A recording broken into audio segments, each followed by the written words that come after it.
के साथ मैं अपनी वाणी को विराम देता हूं और मैं ये चाहूंगा कि मेरे राष्ट्रीय उपाध्यक्ष, मेरे मुख्य अतिथि हम लोगों को संबोधित करें। उससे पहले हमारे लोग नारा लगा करके माननीय राष्ट्रीय उपाध्यक्ष जी का जोरदार स्वागत करने का काम करें। आइए। मामले में बाबा साहब डॉक्टर भीमराव अम्बेडकर जी के जीते जी वे उनके देहांत के बाद तथा मान्यवर श्री काशीराम जी के जीते जी वे उनके देहांत के बाद भी केवल यूपी को छोड़कर देश के किसी अन्य राज्य में अपनी पार्टी को अभी तक पूरी कामयाबी नहीं मिली है, जबकि इसके लिए खासकर हमारे इन दोनों महापुरुषों ने इन वर्गों के लोगों को संगठित करने में एक राजनीतिक मंच पर लाने में कोई कमी नहीं छोड़ी है और अब इस कार्य में इनके बताए हुए रास्तों पर चलकर माननीय बहन जी पूरे जी जान से लगी हुई है, क्योंकि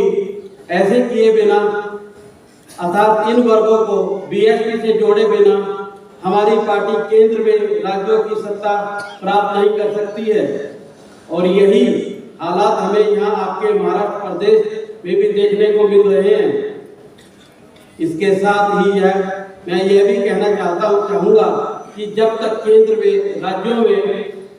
तथा आपके महाराष्ट्र प्रदेश में अधिकतर समय कांग्रेस, भाजपा, शिवसेना व एनसीपी जैसी जातिवादी एवं पूंजीवादी पार्टियों की सरकारें चलती रहेंगी तो तब तक यहाँ जातिवादी व्यवस्था के शिकार अपने इन वर्गों के लोगों का सही विकास व उत्थान आदि नहीं हो सकता और न ही इन्हें भारतीय संविधान में मिले खासकर आरक्षण वे अन्य और सुविधाओं का भी पूरा लाभ नहीं मिल सकता। इतना ही नहीं बल्कि अब तो केंद्र में राज्यों की सरकारें अपनी जातिवादी मानसिकता के तहत चलकर अपने ज्यादातर सरकारी कार्य प्राइवेट सेक्टरों को देकर इनके आरक्षणों को धीरे धीरे खत्म करने में लगी हुई है और यह बात मैं इसलिए कह रहा हूँ क्योंकि प्राइवेट सेक्टर में इन वर्गों के लिए अभी तक कोई भी आरक्षण देने की व्यवस्था नहीं की गई है। इसके साथ ही ऐसी सरकारों के चलते ना ही इन पर अन्याय अत्याचार बंद हो सकते हैं। इसके अलावा ना ही यहाँ सर समाज में से खासकर गरीबों, मजदूरों, बेरोजगारों, किसानों, कर्मचारियों, छोटे व्यापारियों एवं अन्य मेहनतकश लोगों का भी विकास में उत्थान हो सकता है। और अब मैं आप लोगों से यही कहना चाहता हूँ कि यदि आप लोग यहाँ अपने महाराष्ट्र प्रदेश में खासकर अपने दलितों, पिछड़ों वे अन्य उपेक्षित वर्गों के लोगों का हर स्तर पर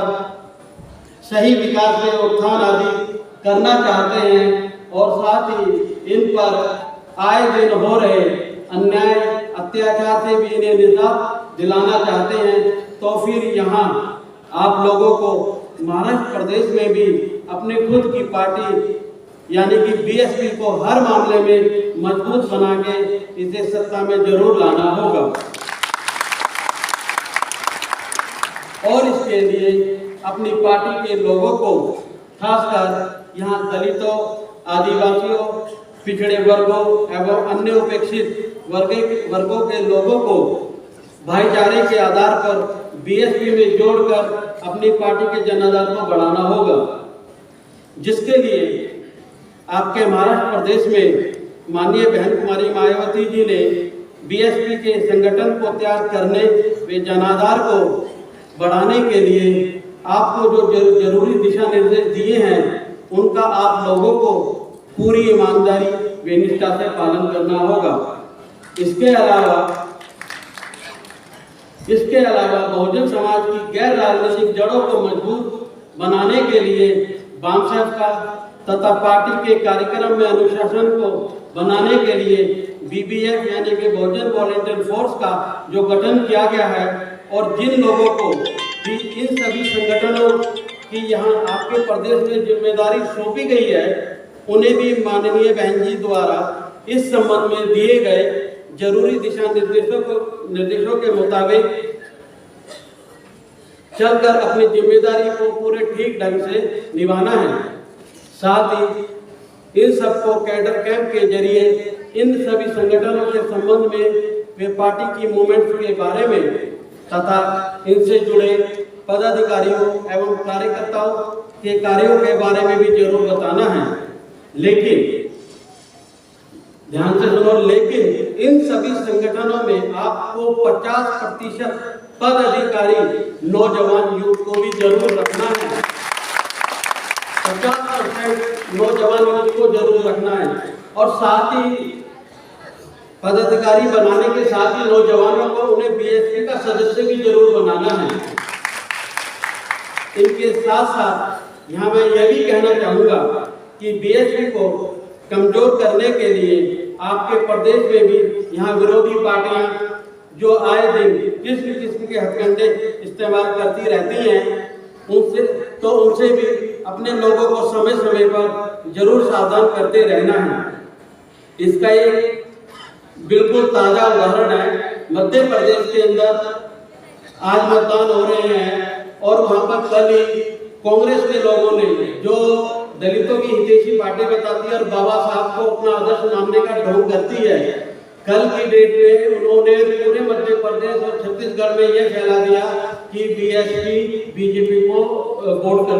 बीएसपी के लोग बीजेपी को वोट करें, और ये बिल्कुल सफेद झूठ था। तो कांग्रेस जो अपने आप को संविधान का रक्षक बताती है और कहती है संविधान हमारे हिसाब से चल रहा है, हम संविधान की रक्षा करते हैं, उसी संविधान द्वारा जो पार्टियां बनी है राजनीतिक दल, उसी संविधान को मानने वाली जो बीएसपी है, जो संविधान का आदर सम्मान करती है, उसी पार्टी के कैंडिडेटों को पार्टी के बारे में कल सारी पूरे प्रदेश में झूठी अफवाहें फैला दी मध्य प्रदेश के अंदर। इसका पूरा खंडन किया गया। तो इस तरह की ये कांग्रेस पार्टी है, तो ऐसी कांग्रेस पार्टी पे क्या कभी आप विश्वास कर सकते हो? तो ये इस तरह के जो हथकंडे हैं, तो ऐसा नहीं है कि ये कांग्रेस ही फैलाएगी, इस तरह के हथकंडे यहाँ पर एनसीपी, शिवसेना, भाजपा भी फैला सकती है। इसलिए हमें अपने लोगों को, अपने लोगों को, अपने कार्यकर्ताओं को घर घर जाके समझाना होगा इस तरह की कोई बात नहीं है, ये सिर्फ झूठी अफवाह फैलाते हैं, अपने लोगों को गुमराह करते हैं। अपने लोगों को गुमराह होने से बचाना आप लोगों का काम है, लोगों को समझाने का आप लोगों का काम है। तो आप लोग अपने प्रदेश में, उत्तर प्रदेश की तरह ही अपनी पार्टी को सत्ता में जरूर ला सकते हैं।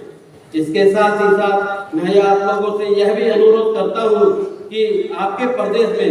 जब भी यहाँ विधानसभा का आम चुनाव होता है तथा देश में लोकसभा का भी आम चुनाव होता है, तो उसमें आप अपने लोग अपनी पार्टी का जरूर अच्छा रिजल्ट दिखाएंगे। साथ ही अपनी पार्टी को सत्ता में लाने का पूरा प्रयास करेंगे, क्योंकि अपनी पार्टी को सत्ता में लाने के बाद ही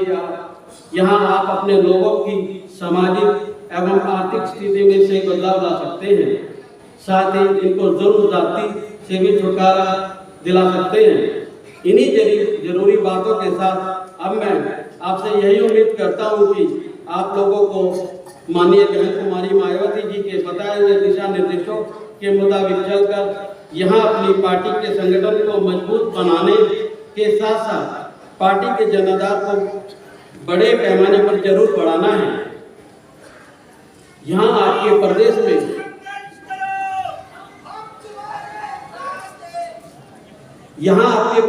नेशनल कोऑर्डिनेटर श्री आकाश आनंद जी के नेतृत्व में श्री अशोक सिद्धार्थ जी, जो पूर्व राज्यसभा सांसद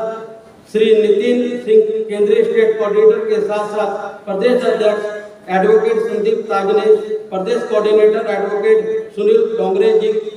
मिलकर पार्टी को मजबूत करने में पूरी मेहनत के साथ लगे हुए और उनके साथ पार्टी के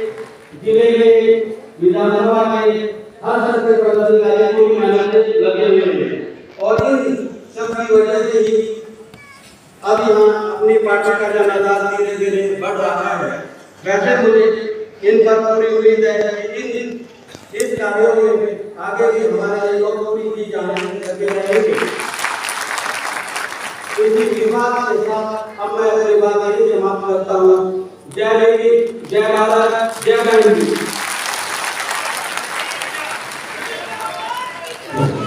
धन्यवाद साहेब. हा कार्यक्रम संपल्याच्या नंतर ज्यांच्याकडे फोर व्हीलर्स आहेत ते गाडीमध्ये बसा. आपण सगळे जण दीक्षाभूमीला बाबासाहेब आंबेडकरांना वंदन करण्यासाठी माननीय आनंद कुमार भाईसाहेब यांच्या नेतृत्वात जाणार आहोत. जे लोक या गाड्यात आले ते गाड्यामध्ये जाऊन बसा. मी बहुजन समाज पार्टीचे जिल्हा अध्यक्ष यांना विनंती करेन एका मिनिटात आभार प्रदर्शन करायचं.